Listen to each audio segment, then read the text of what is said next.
It doesn't look like much from the outside, but Hollywood movie magic is being made inside this Strip District studio. With only a few days left in production, I was invited to tour the set of Unstoppable, a movie about the quest to stop a runaway train. Our main bad guy train, the one that gets away that doesn't have anybody on board, is our 777, which is a big red gigantic locomotive. Now this particular train behind me, it's a very important one, number 1206, and in this train you'll see Denzel Washington and Chris Pine driving throughout the movie. All the sort of panels, which will all play a really specific role. We did a tremendous amount of research to get it as real as possible. 99% of the movie was done on the actual trains. This is just really for very specific pickup shots, we call them. From the set to the wardrobe room, we got to see it all. All these greens are pretty much our rail yard workers, our hostlers, and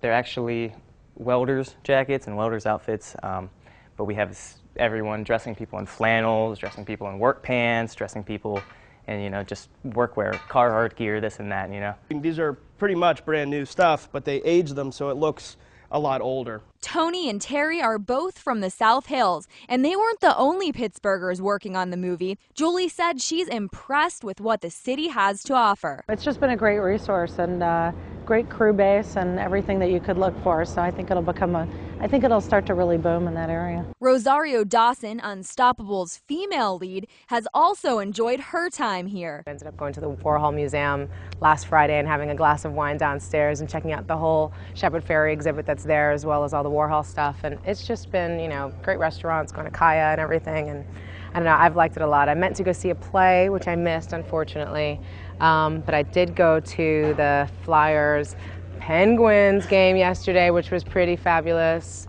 Flyers, go home. It was kind of awesome. Rosario and the crew shot about 1/3 of the movie in Pittsburgh. We had to go outside of Pittsburgh into rural Pennsylvania to find good open train tracks further away from the urban areas to do what we needed to do on the trains. You'll be able to see all of this come together and the movie come to life when it is released in November 2010. For WPXI.com, I'm Jessica Fera.